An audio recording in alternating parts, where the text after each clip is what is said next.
Hi, this is Matt Dirr with Cenco Building Services. I'm doing a roof inspection at 11561.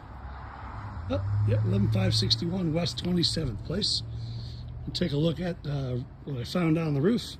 Point a few things out to you. As we come up the ladder, identify this as a 30-year laminated or dimensional shingle. See, that's 30-year. It's a 412 pitch roof. The gutters are clean. However, they do have hail damage on them.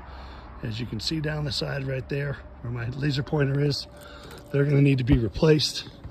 Coming up on the roof, I'm looking for signs of impact marks, and already you can see all over here. These are all hail impact marks.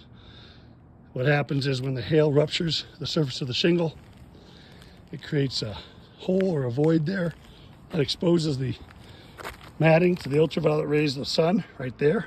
And eventually that becomes a hole. As you can see, they start to deteriorate and lose the granules. The burden for replacement of one of those is 8 to 10 in a 10 by 10 test square. I took the liberty of marking one of those up here.